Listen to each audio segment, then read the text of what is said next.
Hello everyone. तो students, आज हम स्टार्ट कर रहे हैं नीट 2021 के लिए फिजिक्स का कोर्स। तो स्टूडेंट्स, जो स्टडी प्लान है हमारा फिजिक्स में वो कुछ इस तरह से होगा। सबसे पहले हम लोग करेंगे unit dimensions and measurement, units, dimensions and measurement. Then we will study some basic maths. NEET के बच्चों का मैथ्स थोड़ा कमजोर होता है, वीक होता है, तो ये हम लोग पहले ही डिस्कस कर लेंगे before starting the main chapters. ठीक है।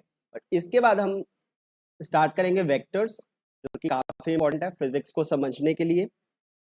मोस्ट ऑफ द जगह ये यूज होता है। तो ये जो तीनों चैप्टर्स है स्टूडेंट्स, ये हर जगह काम आएगा फिजिक्स में। तो सबसे पहले हम कवर करने वाले हैं फिजिक्स के इन बेसिक चैप्टर्स को, जो आपको फिजिक्स को अच्छे से समझने के लिए जरूरी है।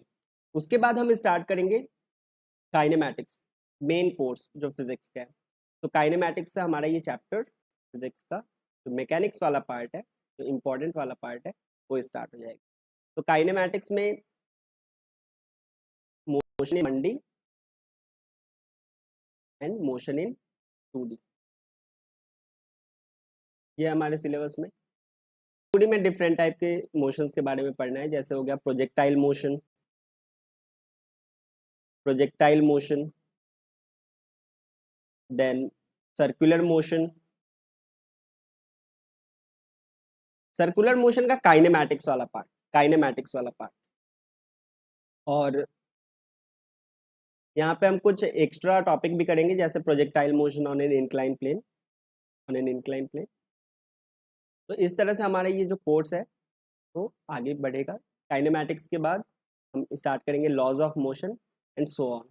बाकी के चैप्टर्स भी मैकेनिक्स में कवर करेंगे। तो सबसे पहले हम स्टार्ट करने वाले हैं यूनिट्स, डायमेंशंस एंड मेजरमेंट। तो लेट्स स्टार्ट।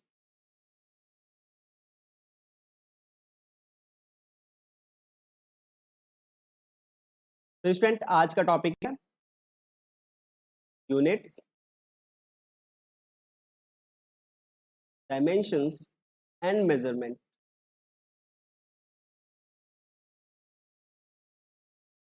ठीक है। सो लेक्चर के साथ साथ मैं आपको ये भी बताऊंगा कि नीट के लिए कौन सा टॉपिक आपको ज़्यादा अच्छे से प्रिपेयर करना है, किस पे आपको ज़्यादा ध्यान देना है। बाकी आज फर्स्ट लेक्चर है, तो हम यहाँ पे बेसिक कॉन्सेप्ट से स्टार्ट करेंगे। तो स्टूडेंट्स, फिजिक्स से स्टार्ट कर रहे हैं, तो सबसे पहले तो ये है कि आपको कुछ बेसिक्स चीज़ें पता होनी चाहिए, तो एक बार मैं डिस्कस कर देता हूँ। तो फर्स्ट ऑफ ऑल, फिजिक्स से स्टार्ट कर रहे हैं तो हमें पता होना चाहिए फिजिकल क्वांटिटी क्या होता है। What do you mean by ये फिजिकल क्वांटिटी? फिजिकल क्वांटिटी क्या होता है? तो yes, anything that can be measure, ऐसा कोई भी चीज़ जिसको हम मेजर कर सकते हैं उसको हम बोलते हैं physical quantity. Anything that can be anything that can be measure is called a physical quantity. तो जैसे मोबाइल है, मोबाइल एक फिजिकल ऑब्जेक्ट हुआ। हम उसके लेंथ को मेजर कर सकते हैं, उसके मास को मेजर कर सकते हैं, तो वेट को मेजर कर सकते हैं, उसके सरफेस एरिया को मेजर कर सकते हैं, उसके वॉल्यूम को मेजर कर सकते हैं। तो ये सारी क्वांटिटीज जो मेजरेबल है उसको हम बोलते हैं physical quantity. So anything that can be measured is called a physical quantity. तो ऐसी तो बहुत सारी क्वांटिटीज हैं दुनिया में जो मेजरेबल है, राइट। बहुत सारी क्वांटिटीज है। तो इसको हमने क्या किया है, सिंप्लीफाई करने के लिए क्लासिफाई किया है ऑन सम बेसिस। बेसिस कुछ भी हो सकता है। तो यहाँ पे जो हमें पढ़ना है वो दो टाइप के बेसिस के बारे में पढ़ना है। एक तो on the basis of dependency हमने क्लासिफाई किया हुआ है, and on the basis of directional properties, on the basis of magnitude and direction हमने इसको फर्दर क्लासिफाई किया है। तो on the basis of dependency, पहले यहाँ पे कुछ एग्जांपल लिख देता हूँ मैं। Mass, length, time, area, volume, force, pressure, energy and etc. तो ऐसी कोई भी चीज जो मेजरेबल है दे आर फिजिकल क्वांटिटी। तो on the basis of dependency, these quantities, physical quantities are classified into two categories. तो फर्स्ट हम लोग कंसिडर करते हैं on the basis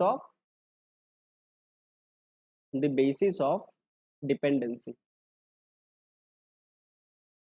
So on the basis of dependency, they are classified into two categories. First one is fundamental physical quantities, और जो दूसरा है वो है derived physical quantity. Derived physical quantities. तो नाम से ही पता चल रहा है student, fundamental physical quantity. Fundamental मतलब इंडिपेंडेंट. तो ऐसे फिजिकल क्वांटिटीज जो दूसरे फिजिकल क्वांटिटी पे डिपेंड नहीं करते उसको हम बोलते हैं फंडामेंटल फिजिकल क्वांटिटी. एंड ऐसे बहुत सारे क्वांटिटीज हैं फिजिकल क्वांटिटीज जो मेजरेबल तो है बट वो कॉम्बिनेशंस होती है, मतलब अदर फिजिकल क्वांटिटीज पे डिपेंड करती है, तो उसको हम बोलते हैं डेराइव फिजिकल क्वांटिटीज. तो in overall physics there are only 7 fundamental quantities. सिर्फ 7 ऐसी फिजिकल क्वांटिटीज हैं जो फंडामेंटल है.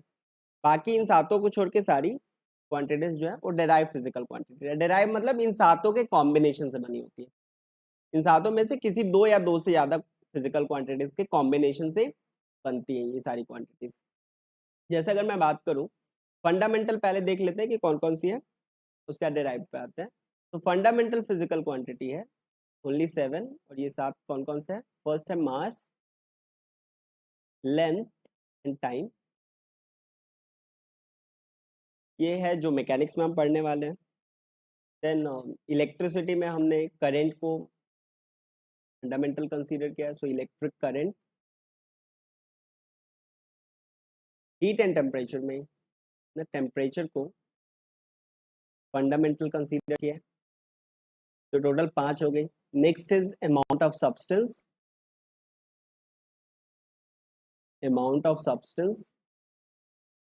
And luminous intensity. तो luminous intensity तो आपके सिलेबस में है नहीं, इससे रिलेटेड कोई थियरी पार्ट, तो ये सिग्निफिकेंट है. तो mass, length, time, electric current, temperature, amount of substance and luminous intensity. तो ये 7 फंडामेंटल क्वांटिटीज है. इन क्वांटिटीज को छोड़ के बाकी जितने भी क्वांटिटीज है, जैसे अगर मैं लिखता हूँ स्पीड, तो स्पीड तो मेजरेबल है, मतलब ये एक फिजिकल क्वांटिटी है. एंड स्पीड होता क्या है, तो speed is distance upon time. Speed is distance over time. तो distance is basically the length distance is basically the length and time is time. मतलब ये जो स्पीड है, ये जो फिजिकल क्वांटिटी है स्पीड, 2 फंडामेंटल क्वांटिटीज को डिवाइड करके मिला. मतलब speed has been derived by using length and time. तो speed is a derived quantity. तो जो derived physical quantities होती हैं वो fundamental quantities की combinations होती हैं. ओके. तो उसी तरह से अगर हम लिखें velocity, तो velocity is displacement over time. Displacement is basically the length. ये भी हो गया लेंथ अपॉन टाइम. इन दोनों फंडामेंटल क्वांटिटी से मिलके बनी हुई है. उसी तरह से अगर हम लिखते हैं डेंसिटी या वॉल्यूम, एरिया, तो ये सभी अगर हम लिखते हैं area, so area is length into breadth. So basically length का स्क्वायर. तो इस फंडामेंटल क्वांटिटी को 2 टाइम मल्टीप्लाई करके हमें मिला एरिया. इस तरह से फंडामेंटल क्वांटिटीज के कॉम्बिनेशन से डिराइव्ड क्वांटिटीज ऑब्टेन कर सकते. क्लियर है स्टूडेंट?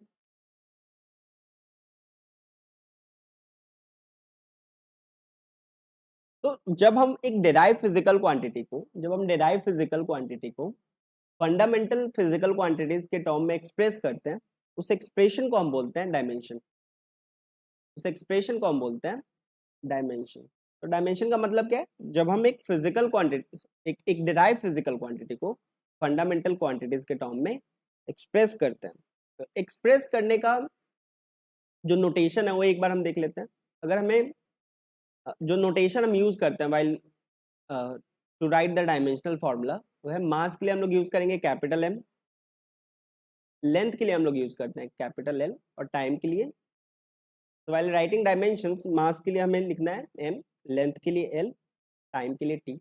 उसी तरह से इलेक्ट्रिक करंट के लिए हम लोग जो नोटेशन है वो ए यूज करेंगे या फिर आई। ए स्टैंड्स फॉर एम्पियर और आई बिकॉज उसका सिंबल है। हम लोग through out the lectures A use करेंगे, ए स्टैंड्स फॉर एम्पियर। उसी तरह से टेम्परेचर का डायमेंशन अगर हम लिखते हैं तो उसके लिए हमें यूज करना है के या फिर theta. We will use K stands for kelvin.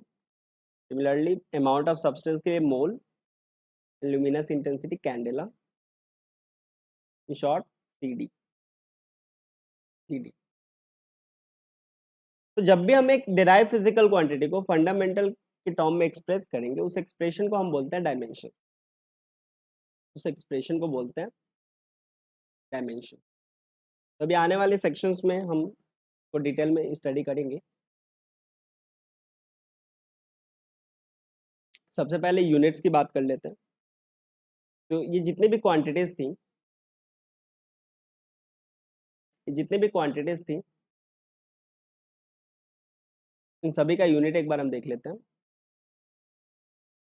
तो मास का यूनिट है केजी, के स्टैंडर्ड सिस्टम हमने बनाया हुआ है केजी।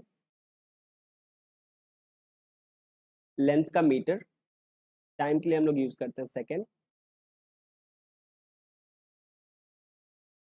इलेक्ट्रिक करंट एम्पियर,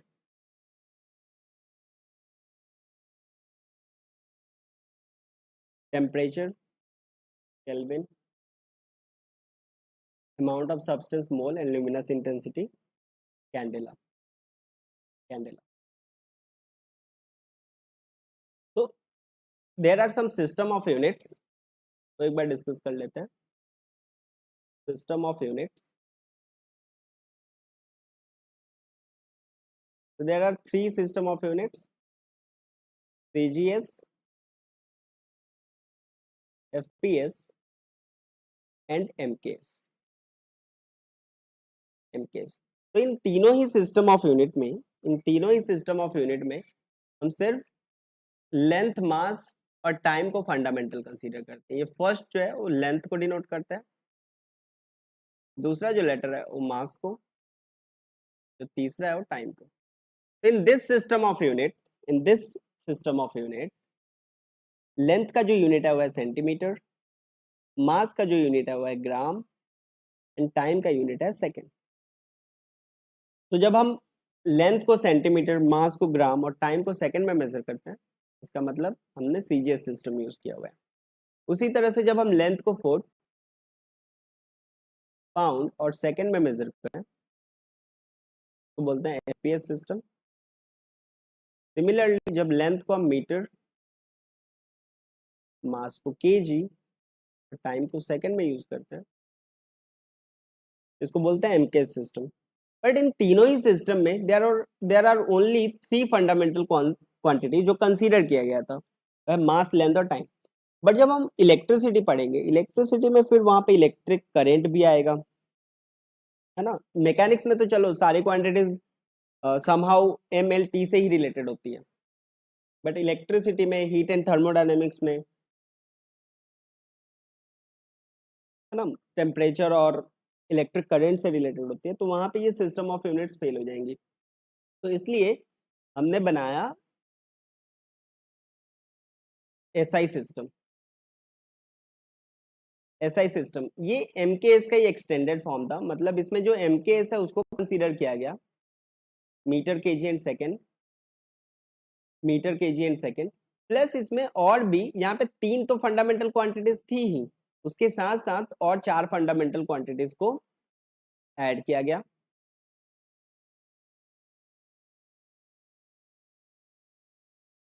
कौन कौन सी? ये तो मास, लेंथ, टाइम हो गया। तो बाकी जितने बचे थे फंडामेंटल में, इलेक्ट्रिक करेंट, देन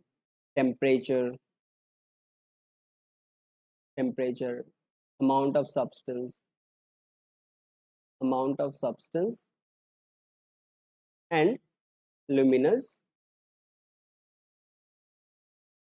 intensity। तो एमकेएस सिस्टम को ही फॉलो किया गया, बट उसमें और 4 फंडामेंटल क्वांटिटी ऐड कर दिया गया, ठीक है। और आज पूरी दुनिया एसआई सिस्टम को फॉलो करती है।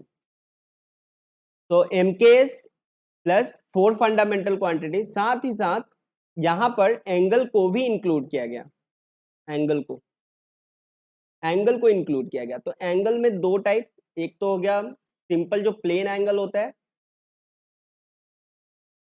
प्लेन एंगल, और दूसरा सॉलिड एंगल, सॉलिड एंगल। तो प्लेन एंगल मतलब जो हम डिग्री वगैरह डिफाइन करते हैं ना रेडियन के फॉर्म में, तो इसका यूनिट जो है वो होता है radian. In short it is written as RAD। And solid angle का यूनिट होता है स्टे रेडियन, स्टे रेडियन। इस टॉपिक के बारे में अलग से मैं एक वीडियो अपलोड कर दूंगा, अभी इसको डिस्कस नहीं करते हैं। तो MKS plus 4 fundamental quantities and angle को भी इसमें इंक्लूड कर दिया गया, एंगल को भी इसमें इंक्लूड कर दिया गया। ओके, तो एंगल एक ऐसा फिजिकल क्वांटिटी है, एंगल एक ऐसा फिजिकल क्वांटिटी है जिसका यूनिट तो है but it has no dimension, it has no dimension, it has no dimension. तो एंगल का कोई डायमेंशन नहीं होता। तो कभी कभी ये स्टेटमेंट बेस्ड क्वेश्चन में पूछा जाता है, उसमें एक स्टेटमेंट दिया होता है, can a physical quantity have unit but no dimensions, तो यस, और उसके एग्जांपल क्या है, एंगल। तो एंगल का यूनिट तो है बट इसका कोई डायमेंशन, कोई डायमेंशनल फॉर्मूला नहीं होता है। तो अब हम बात करें फिजिकल क्वांटिटी की, तो फिजिकल क्वांटिटी जो है, फिजिकल क्वांटिटी जो है, फिजिकल क्वांटिटी एक कांस्टेंट भी हो सकता है, एक कांस्टेंट भी हो सकता है, जैसे कि यूनिवर्सल कांस्टेंट है ग्रेविटेशनल, यूनिवर्सल ग्रेविटेशनल कांस्टेंट।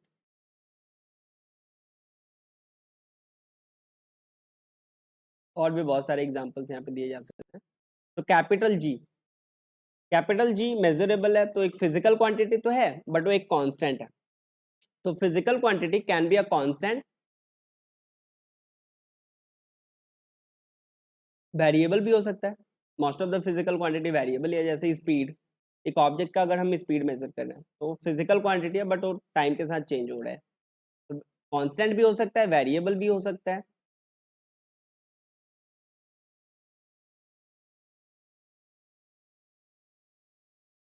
ठीक है, तो डायमेंशनलेस भी हो सकता है। तो ये सब स्टेटमेंट बेस्ड क्वेश्चन में यूजफुल होता है। यहाँ पे हम जनरली सिली मिस्टेक्स करते हैं। तो yes, physical quantity can be dimensionless, can be dimensionless. Example angle, angle is measurable, ये एक फिजिकल क्वांटिटी है बट इसका कोई डायमेंशन नहीं होता, तो it can be a dimensionless quantity. ठीक है, सो ये कॉन्सेप्ट समझ में आया स्टूडेंट आप सभी को?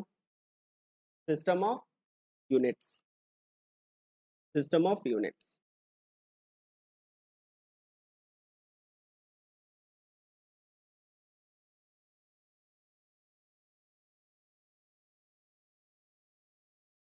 तो मिटा रहा हूँ, आप लोग पॉज करके लिख लेना। जब लेक्चर एंड होगा मैं इसका वीडियो अपलोड कर दूंगा अपने यूट्यूब चैनल पे।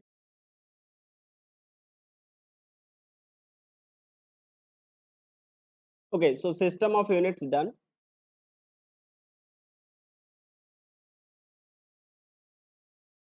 तो अब हम स्टार्ट करेंगे डायमेंशनल फॉर्मूला, कैसे हम लिख सकते हैं। तो नेक्स्ट टॉपिक इज डायमेंशन। जैसा कि मैंने पहले बताया, डायमेंशन होता क्या है, तो जब हम एक डिराइव फिजिकल क्वांटिटी को फंडामेंटल के टर्म में एक्सप्रेस करते हैं तो उस एक्सप्रेशन को बोलते हैं डायमेंशंस। डायमेंशंस लिखने के लिए फंडामेंटल जो क्वांटिटीज है उसको, उसका नोटेशन हमने देख लिया ऑलरेडी। तो फर्स्ट है, जैसे स्पीड दिया हुआ है, you have to write the dimension of speed. तो स्पीड इक्वल्स टू क्या होता है student, speed is equal to distance upon time, distance upon time, speed is distance upon time and distance is basically the length, so L over time के लिए use करेंगे हम T, तो this is L T minus one, L T minus one. इसको distance use करने के लिए, unit से डिस्टेंस यूज करने के लिए हम लोग ब्रैकेट में लिखते हैं इस तरह से, क्योंकि जैसे अगर हमने न्यूटन लिखा है एन, तो हो ही सकता है ना, जैसे नोटेशन जैसे सेल्फ इंडक्टेंस के लिए हम एल का यूज करते हैं, तो डिस्टेंस यूज नहीं कर पाएंगे कि ये लेंथ डायमेंशंस में लिखा हुआ है या फिर सेल्फ इंडक्टेंस को डिनोट कर, तो इसके लिए सेपरेट करने के लिए हम ये थर्ड ब्रैकेट यूज करते हैं, अदरवाइज इसका और कोई सिग्निफिकेंस नहीं होता। अब यहाँ पे m अगर प्रेजेंट नहीं है तो आप इसको कैसे लिख सकते हो, m टू द पावर 0, किसी भी क्वांटिटी का power 0 is always 1, always 1, so m0 l1 t minus, इस तरह से लिखना है, ठीक है। अभी हम इस टाइप का फॉलो करेंगे, ये आपको समझाने के लिए था जस्ट।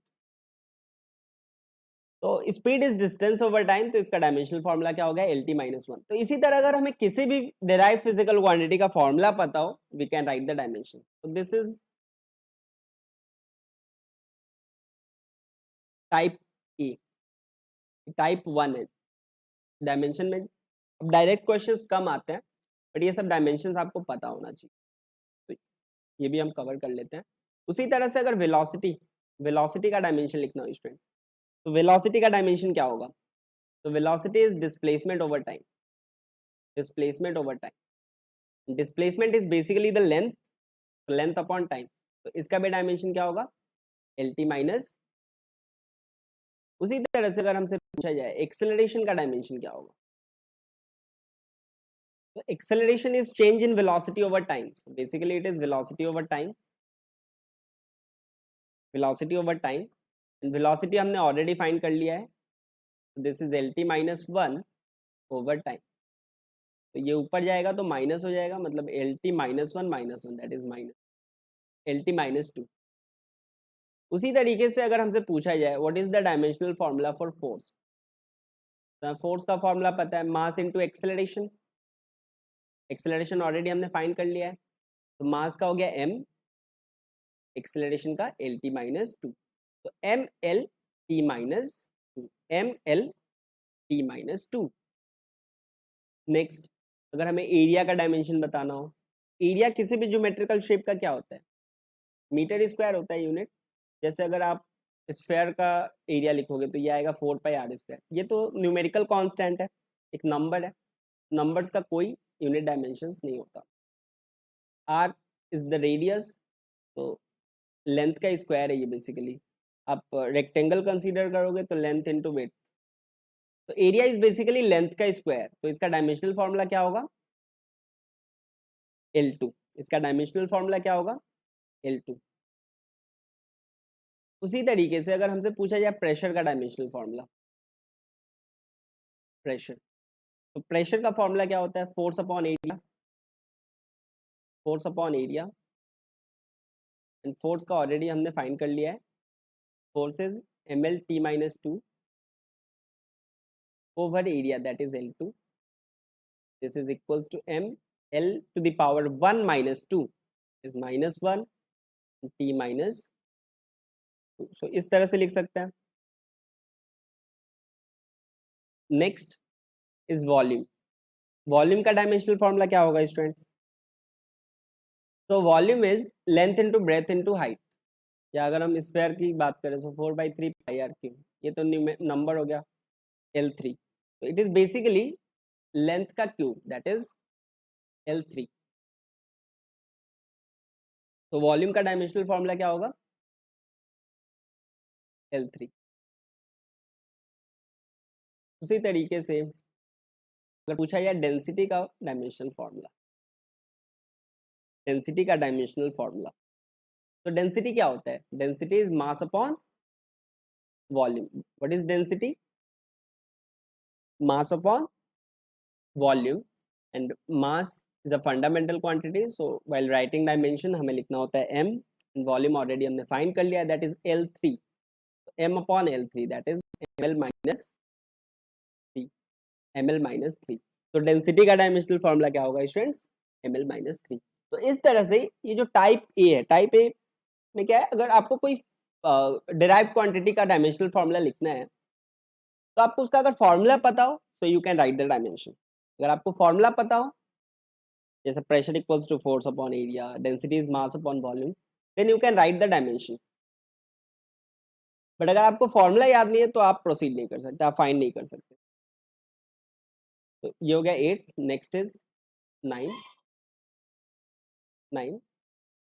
तो ये हो गया मैकेनिक्स में जिससे आप डील करने वाले हैं। ऐसे और भी बहुत सारी क्वांटिटीज हैं, बट जैसे जैसे चैप्टर में हम आगे बढ़ेंगे, नए नए फिजिकल क्वांटिटीज के बारे में हमें पता होगा, जैसे जैसे पता चलेगा हम उसका डायमेंशन वहीं पे फाइंड कर लेंगे। अभी आपको ये कॉन्सेप्ट सीखना है, डायमेंशन लिखते कैसे है, उसका एप्लीकेशन, ये सब आपको इस चैप्टर में समझना है। आपको रटना नहीं है, सारे फॉर्मूलाज रट के आपने डायमेंशन याद कर लिया, ठीक है? आपको रटना नहीं है, आपको कॉन्सेप्ट यहाँ पे स्ट्रॉन्ग कर लेना है, क्योंकि ये हर चैप्टर में ही काम आएगा। कोई भी नया क्वांटिटी हमें मिला, का डायमेंशन हम लिख पाएंगे। आप कैपेबल होने चाहिए, ठीक है? तो कैपेबिलिटी हम डेवलप करना चाहते हैं, ये हमारा टारगेट होना चाहिए। तो नेक्स्ट हम अगर सरफेस टेंशन लेते हैं, अब जैसे सरफेस टेंशन मैं बताऊं, अगर आपको फॉर्मूला याद नहीं है तो आप प्रोसीड नहीं करते, है ना? तो सरफेस टेंशन क्या होता है? Surface tension is force per unit length. But ये पता है तो फिर कोई डिफिकल्टी ही नहीं है, फोर्स आपने ऑलरेडी फाइंड कर रखा है, length is itself a fundamental quantity. यहाँ पे इसका डायमेंशन क्या होगा? Force is ml-2, force is ml-2 and length is L. This is mt-2। Next, अगर हमसे पूछा जाए काइनेटिक एनर्जी का डायमेंशनल फॉर्मूला क्या है, what is the dimensional formula for kinetic energy? तो काइनेटिक एनर्जी का फॉर्मूला क्या होता है student? Half M V square, half M V square. तो जो नंबर्स होते हैं, तो न्यूमेरिकल कांस्टेंट होता है, उनका कोई डायमेंशन नहीं, तो इसको हमें नहीं कंसीडर नहीं करना होता है, इस पे फोकस नहीं करना है, सिर्फ हमें क्वांटिटीज पे फोकस करना है। तो m is the mass and v is the velocity. Mass के लिए हम लोग लिखेंगे m, एंड वेलोसिटी होता है lt-1। lt-1 का स्क्वायर करना है, तो ये कितना आएगा student? m l2t-2, m l2t-2।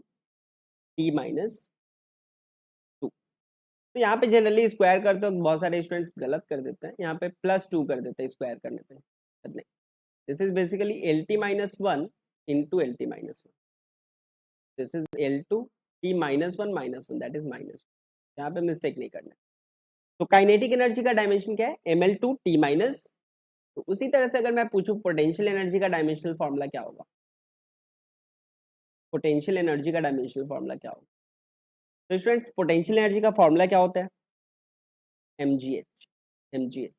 और आपको याद हो mgh, where m is the mass, g is the acceleration due to gravity, so basically it is the acceleration,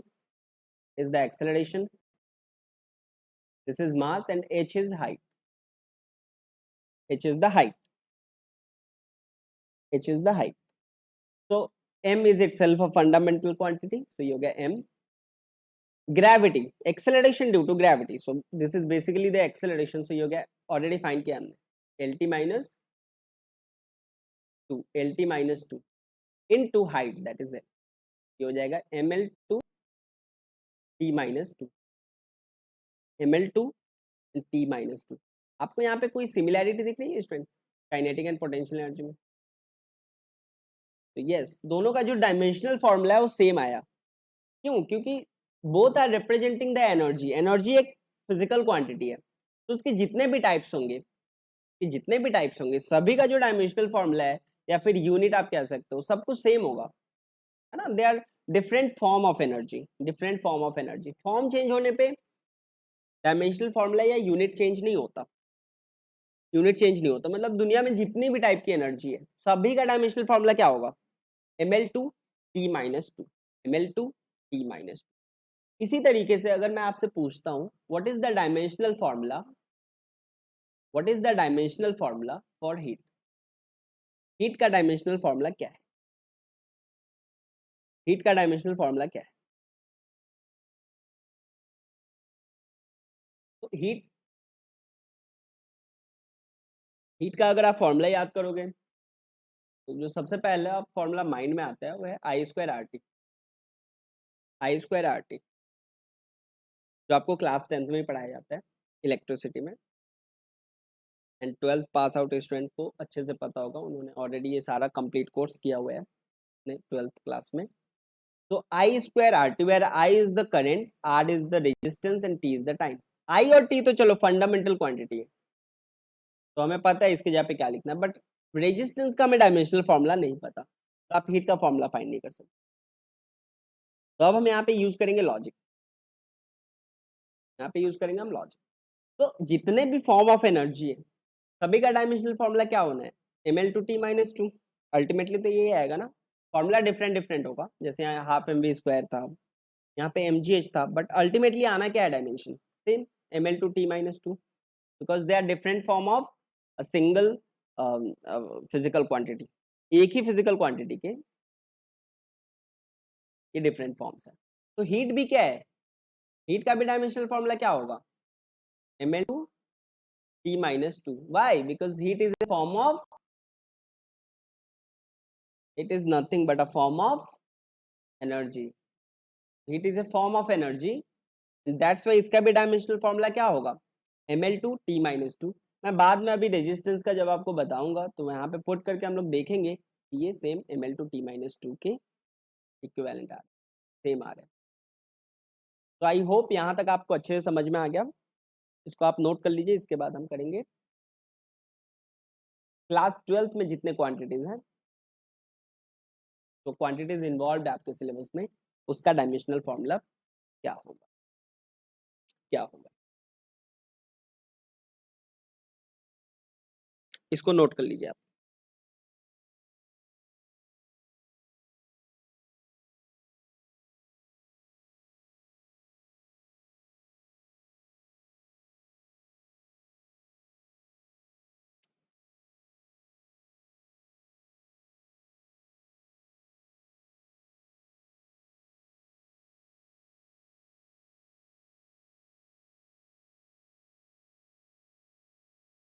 तो यहाँ पे अभी हम टाइप ए अभी हम कंटिन्यू कर रहे हैं। टाइप ए मतलब इसमें आपको अगर किसी भी क्वांटिटी, फिजिकल क्वांटिटी का फॉर्मूला पता है, किसी भी डिराइव फिजिकल क्वांटिटी का फॉर्मूला पता है, then you can write the dimensional formula for that physical quantity. Okay, so ये नोट कर लिया आप लोगों ने। This was question 12। इसके आगे कंटिन्यू करते हैं। अब 12th के सिलेबस से कुछ क्वांटिटीज हम यहाँ पे लेने वाले हैं और उसका डायमेंशनल फॉर्मूला फाइंड करेंगे। मैं आपको इजीएस्ट वे बताऊंगा कैसे आपको कोई भी फॉर्मूला याद नहीं रखना, सिर्फ आपको 3 फॉर्मूला याद रखना है, वो है फोर्स, प्रेशर एंड एनर्जी।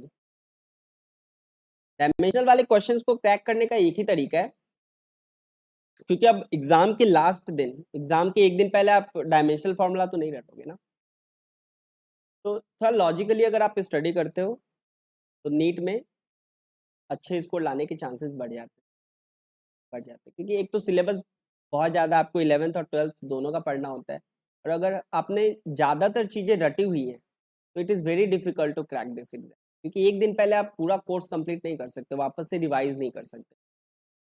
तो आपने सब कुछ ऐसे तैयारी अगर की हो जिससे आप मतलब 10 सेकेंड, विद इन 10 और 20 सेकेंड्स अगर आप फाइंड आउट कर लेते हो तो हो गया, एग्जाम में आप उसको अटेम्प्ट कर लोगे। बट अगर आपने अपना जो तैयारी है वही अगर याद रखने के बेसिस पे किया तो इट इज़ वेरी डिफिकल्ट, क्योंकि अदर सब्जेक्ट्स भी हैं, बायो है, केमिस्ट्री है, उसमें ज़्यादातर चीज़ें आपको याद रखनी पड़ती है। तो आप फिजिक्स में जितना मिनिमाइज कर सकते हो ये जो कंपोनेंट है ना याद रखने वाला जो फैक्टर है, ज़्यादातर हमें लॉजिकल अंडरस्टैंडिंग के साथ लेके चलना है चैप्टर्स, कि अगर आया तो आप 10 से 20 सेकेंड में मतलब फाइंड आउट कर लो, ठीक है। तो डायमेंशनल फॉर्मूला में अगर आप फोर्स, प्रेशर और एनर्जी का डायमेंशनल फॉर्मूला डायरेक्टली याद रखते हो तो मोस्ट ऑफ द क्वांटिटी को आप इजीली फाइंड आउट कर सकते हो विद इन सेकेंड्स, क्योंकि ज्यादातर क्वांटिटी इन तीनों से ही रिलेटेड होती है। फोर्स का हमें याद रखना है ml/t-2, प्रेशर का ml-1 t-2 एंड एनर्जी का ml2 t माइनस, इसको एटलीस्ट आपको याद रखना है ताकि आप जो डिफिकल्ट वाले फिजिकल क्वांटिटीज है जिनका डायमेंशंस काफी बड़ा होता है उसको आप with in seconds 5 to 10 seconds में फाइंड आउट कर पाओ। तो ये आपको याद रखना है, ठीक है। मैं अभी आपको यहाँ पे एग्जांपल समझाऊंगा तो आपको समझ में आएगा कि कैसे हम चीजों को इनके टर्म्स में रिलेट कर पा रहे हैं और इजीली फिर डायमेंशंस फाइंड कर पा रहे हैं विद इन सेकेंड्स। तो जैसे अगर मैं क्लास 12 की बात करूँ तो क्लास 12 के सिलेबस में जो करेंट है, इलेक्ट्रिसिटी एंड मैग्नेटिज्म जो पार्ट है उसमें करेंट को हमने फंडामेंटल कंसीडर किया है और ज्यादातर चीजें चार्ज से रिलेटेड है। तो सबसे पहले तो हमें ये पता होना चाहिए कि चार्ज का डायमेंशनल फॉर्मूला क्या होगा। चार्ज का डायमेंशनल फॉर्मूला क्या होगा? तो स्टूडेंट्स चार्ज क्या होता है? Charge is current into time. तो rate of flow of charge is called current, और करेंट और टाइम दोनों यहाँ पे फंडामेंटल क्वांटिटीज है। तो हम यहाँ पे क्या लिख सकते हैं? Q is equals to I T. What is the dimensional formula for the charge? तो आई के लिए हम लोग यूज करते हैं A stands for ampere. Time के लिए हम लोग यूज करते हैं T, capital T, while writing dimensions. तो ये हमें याद रखना है क्योंकि ज्यादातर जो चीजें हैं इलेक्ट्रिसिटी एंड मैग्नेटिज्म में वो चार्ज से रिलेटेड होने वाली है, तो ये डायरेक्ट याद होना चाहिए। तो Q is A T, simple है। तो चार्ज का डायमेंशनल फॉर्मूला है एटी। चार्ज का डायमेंशनल फॉर्मूला है। नेक्स्ट हमें फाइंड करना है जैसे इलेक्ट्रिक फील्ड। इलेक्ट्रिक फील्ड का हमें डायमेंशनल फॉर्मूला फाइंड करना है। तो इलेक्ट्रिक फील्ड का तो बहुत सारा फॉर्मूला है जो आप लोगों ने पढ़ रखा होगा। जैसे अगर मैं लिखूं यहाँ पे E is equals to K Q by R square, where K is 1/4 pi epsilon naught Q by R square. अब यहाँ पे आपको एप्सिलॉन नॉट का भी डायरेक्टली याद नहीं होगा, क्यू का तो चलो हमने यहाँ पे फाइंड कर लिया है, आर भी हमें पता। एप्सिलॉन नॉट का फिर आप फाइंड करोगे फिर पुट करोगे, so it will take time. तो एग्जाम में जब भी डायमेंशन के क्वेश्चन आते हैं वो तो ज्यादातर स्टूडेंट उसको कर लेते हैं, बट प्रॉब्लम ये होती है कि उसको करने में टाइम ज़्यादा लगा देते हैं। टाइम ज़्यादा लगने की वजह से होता क्या है कि बाकी क्वेश्चंस के लिए टाइम नहीं बचता, जो वाकई टफ है। तो इन टॉपिक से जो भी क्वेश्चन आ रहा है उसको आपको ज़्यादा टाइम नहीं देना है, कम टाइम में आपको उसको कवर करने की कोशिश करनी है, ठीक है स्टूडेंट्स। बट आजकल जो है क्वांटिटीज काफ़ी टफ टफ रिलेट कर देते हैं, जैसे हो गया electric field, Planck's constant, universal gravitational constant. तो आप याद तो कर नहीं सकते इतने सारे डायमेंशनल फॉर्मूला, तो जो लॉजिक है वो डेवलप करना है, वही मैं यहाँ पे आपको दिखा रहा हूँ, ठीक है। तो E का फॉर्मूला अगर आप ये यूज करते हो तो यहाँ पे फिर आपको टाइम ज्यादा लगेगा, फाइंड तो कर लोगे आप ज्यादा। तो ये सही अप्रोच नहीं है इस क्वेश्चन को फाइंड करने का। What is the dimensional formula of electric field? तो हम लोग और भी फॉर्मूला सोचेंगे जो जो इजी है, जो इनके टर्म से रिलेटेबल है। जैसे E इज इक्वल्स टू क्या होता है? What is E? Force per unit charge, basic definition of electric. Force per unit charge is called electric field. तो अब यहाँ पे फोर्स भी आपको याद होगा डायरेक्टली और चार्ज भी। तो यहाँ से आप एक स्टेप में फाइंड कर सकते हैं, M L T minus two over A T, that is M L T minus three A minus. तो अगर आप ये याद रखते हो इससे बेटर है कि आप लॉजिक डेवलप करो कैसे आपको फाइंड आउट करना है। तो अगर आप मुझसे पूछते हो कोई डायमेंशन तो मैं फटाक से ऐसा कोई फॉर्मूला सोचूंगा जिसकी जो क्वांटिटीज है बहुत वेल नोन हो, तो फिर वहां से इजीली फाइंड कर सकते हैं। जैसे और भी एग्जांपल्स मैं करवाता हूँ। ये हो गया इलेक्ट्रिक फील्ड। अगर आपको परमिटिविटी फाइंड करना है तो उसके लिए तो आप फोर्स वाला फॉर्मूला यूज कर सकते हो। एप्सिलॉन नॉट अगर फाइंड करना है तो बहुत सारे फॉर्मूलाज हैं, बट ये वाला ज़्यादा सिंपल होगा, 4 pi epsilon naught Coulomb's law Q1 Q2 upon R square. Therefore epsilon naught क्या होगा? देखो ये 4 पाई जो है ये तो एक नंबर है ना, न्यूमेरिकल कांस्टेंट है, तो इसका कोई यूनिट डायमेंशंस नहीं होगा, तो इस पे फोकस नहीं करना है। तो एप्सिलॉन नॉट को हम एक्सप्रेस कर लेते हैं बाकी क्वांटिटीज के टर्म में। ये कुछ ऐसा आएगा, Q1 Q2 F नीचे आ जाएगा, एफ आर स्क्वायर। तो Q1 Q2 Q का होता है 80, सो 80 कितना हो जाएगा इस पे? Yes, A square T square over force M L T minus two L two. This will become m minus 1 L minus 3 T4 and A. It will hardly take 20 seconds. It will hardly take 20 seconds. और इतना time आपको दिया जाता है ना। उसी तरह से अगर हमें फाइंड करना हो पोटेंशियल, इलेक्ट्रिक पोटेंशियल का डायमेंशन, इलेक्ट्रिक पोटेंशियल, तो यहाँ पे स्टूडेंट गलती क्या करते हैं, पोटेंशियल के जो भी क्वेश्चंस करते हैं क्लास 12th में, वहाँ पे ज्यादातर जो फॉर्मूला यूज होता है के क्यू बाई आर। तो उनके माइंड में यही आता है कि v is equals to K Q by R, then 1/4 pi epsilon naught Q by R. फिर वो एप्सिलॉन नॉट फाइंड करते हैं यहाँ से, या फिर रटा होता है और फिर पुट करके फाइंड आउट करते हैं। बट ये सही अप्रोच नहीं है, आप फाइंड कर लोगे but it will take time. तो नीट में हमें टाइम, स्पीड एंड एक्यूरेसी दोनों चाहिए होती है। विदाउट स्पीड आप क्रैक नहीं कर सकते नीट का एग्जाम। तो ये स्पीड आपको अपने ड्यूरिंग प्रिपरेशन डेवलप करनी होती है, और उसके साथ साथ एक्यूरेसी भी बढ़ानी पड़ेगी। एक्यूरेसी के साथ साथ स्पीड, ये दोनों पेयर में होनी चाहिए। कोई एक भी चीज अच्छी है तो भी आप क्रैक नहीं कर सकते। तो नेक्स्ट इलेक्ट्रिक पोटेंशियल के हम लोग क्या यूज करेंगे, तो इलेक्ट्रिक पोटेंशियल का जो बेसिक डेफिनेशन है, this is electric potential energy upon charge, यही तो था। या फिर इस तरह से लिखते हैं हम work done per unit charge. तो बेसिकली वर्क डन क्या होता है, work done is energy, force into displacement. तो वर्क डन मतलब एनर्जी हो गया, एनर्जी वर्क डन सिमिलर होता है, उनका यूनिट भी सेम है, डायमेंशन भी सेम ही आएगा। तो अब यहाँ पे आपको एनर्जी का डायरेक्ट याद होगा, आपने डायरेक्टली याद रखा हुआ है, तो उसको चार्ज के डायमेंशन से डिवाइड कर देंगे। This is ml2 t-2/80। तो ml2 t-3 a-1। I take only 5 second to find this dimension, मुझे भी डायरेक्टली याद नहीं है, ठीक है। तो अप्रोच आपको अपना बहुत क्लियर रखना है। सिर्फ याद कर लोगे आप, यूनिट डायमेंशंस का टेस्ट होगा, उसमें आप बहुत अच्छा परफॉर्म कर लोगे क्योंकि आपने सब रटा हुआ था, एक चैप्टर का टेस्ट था।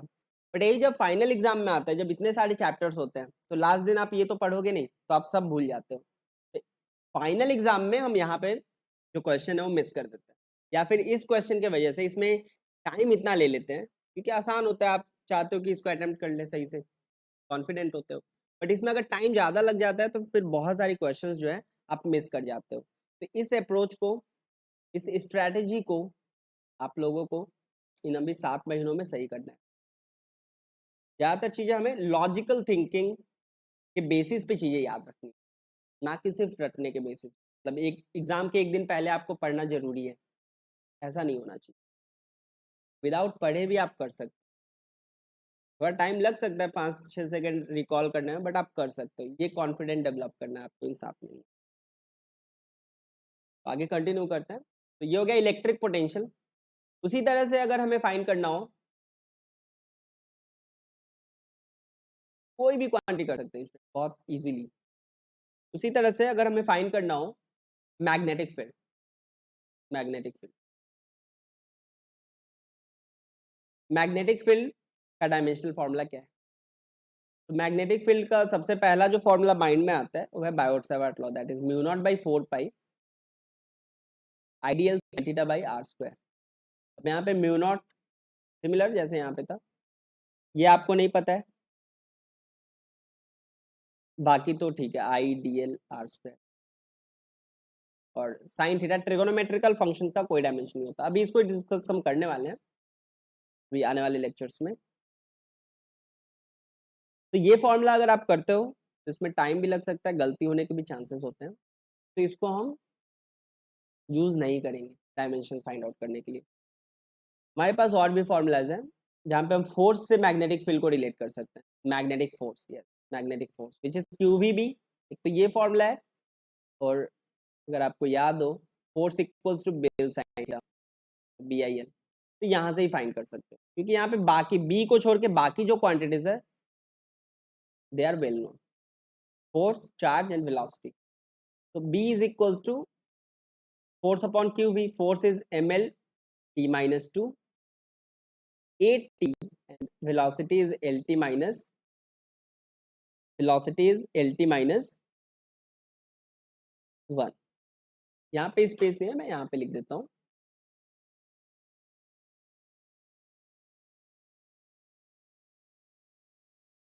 तो इसको अगर हम सॉल्व करें तो क्या आएगा स्टूडेंट, एम एल एल तो कैंसिल हो गया, बी का डायमेंशन हो गया एम, एल कैंसिल हो गया, टी यहाँ पे कैंसिल हो गया, this is T minus two, this is T minus two and A minus one, M T minus two A minus, this is the dimensional formula for the magnetic field, this is the dimensional formula for the magnetic field। तो इसी तरह से और भी जो भी quantity आपको दिया जाए आप उसको इन फॉर्म में फोर्स, प्रेशर या एनर्जी के फॉर्म में रिलेट करके इजीली वहां से फाइंड कर सकते। Physics is all about force, right, force, energy, pressure, pressure force से ही रिलेटेड होता है। तो फोर्स एंड एनर्जी फिजिक्स में हम किसके बारे में स्टडी करते हैं, फोर्स और एनर्जी के बारे में, राइट। तो ज़्यादातर क्वांटिटी जो है वो फोर्स और एनर्जी के टर्म में एक्सप्रेस की जा सकती है डायरेक्टली। तो वहाँ से फिर हम इजीली डायमेंशनल फॉर्मूला फाइंड कर सकते हैं, इसको नोट कर लीजिए आप लोग, शायद आगे कंटिन्यू करते हैं, 2 मिनट में कंटिन्यू करते हैं, तब तक आप नोट कर लीजिए।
ओके, तो यहाँ तक सभी को समझ में आया। तो ये था टाइप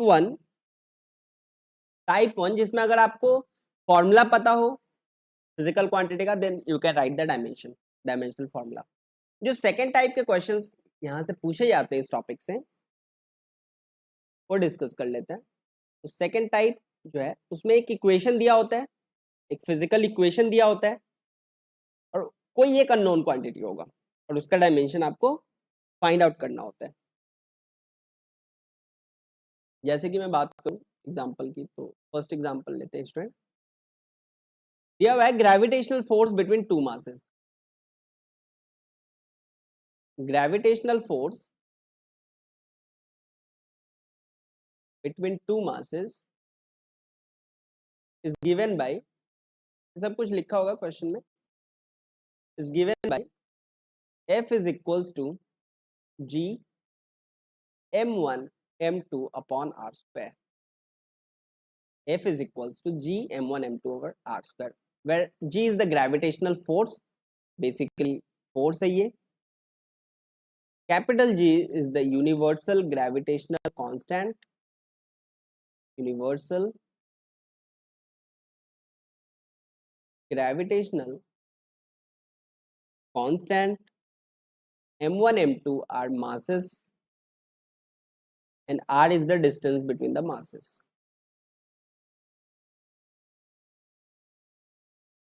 तो यहाँ पे फोर्स, मास और आर, इन तीनों का डायमेंशन आपको पता है। क्वेश्चन में पूछेगा कि जी का डायमेंशनल फॉर्मूला क्या होगा, जी का डायमेंशनल फॉर्मूला क्या होगा।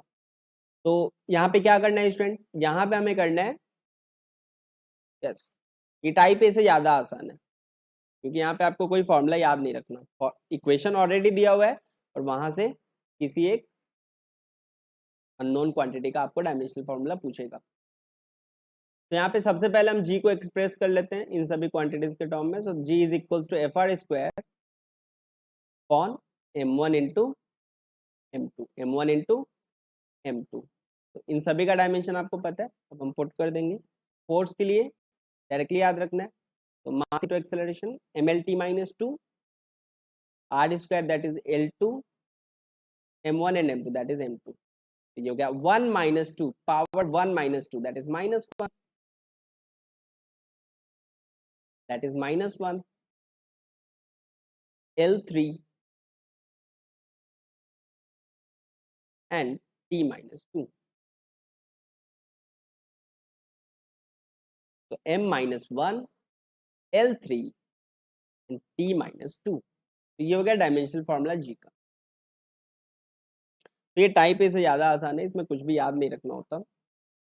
उसी तरह से अगर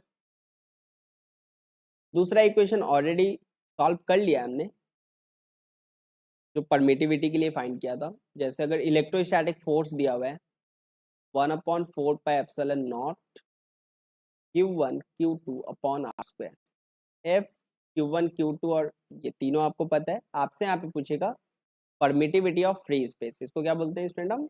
permittivity of free space, permittivity, right. तो परमिटिविटी का डायमेंशनल फॉर्मूला क्या होगा? तो सेम इसी तरह से हम इसको पहले एक्सप्रेस कर लेंगे बाकी क्वांटिटीज के टर्म में, that is Q1 Q2 by 4 पाई। एक न्यूमेरिकल कांस्टेंट है तो उसका कोई यूनिट डायमेंशन नहीं होता, तो अभी फिलहाल हम उसको इग्नोर करते हैं। तो Q1 Q2 upon F R square, Q1 Q2 that is 80 into 80 that is A2 T2 over MLT minus 2 and L2। तो ये आ जाएगा M minus 1 L minus 3 T4 and A2। Already find किया था हमने, बट एक बार यहाँ पे ही मैंने करवा दिया। तो दिस इज टाइप बी। यहाँ पे एक इक्वेशन दिया होगा क्वेश्चन में और वहां पे किसी एक अननोन क्वांटिटी का डायमेंशन आपसे पूछेगा, बाकी सारे उसको छोड़ के सारे नोन होंगे, तो आप वहां से फाइंड कर सकते हैं इस तरह से। तो दिस इज टाइप बी, इसको आप लोग नोट कर लीजिए। 2 मिनट में फिर हम कंटिन्यू करेंगे।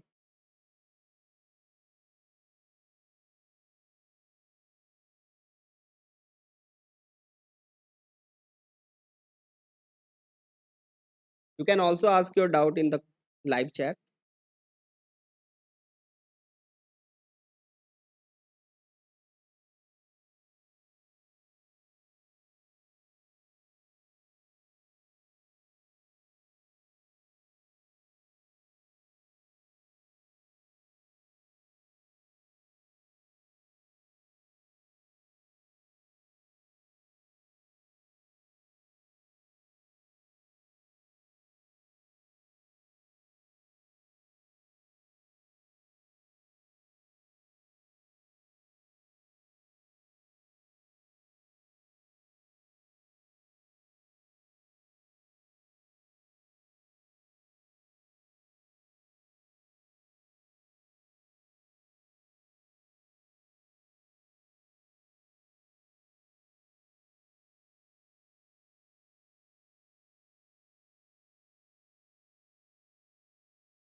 ओके, तो नोट कर लिया आप लोगों ने, कंटिन्यू करते हैं।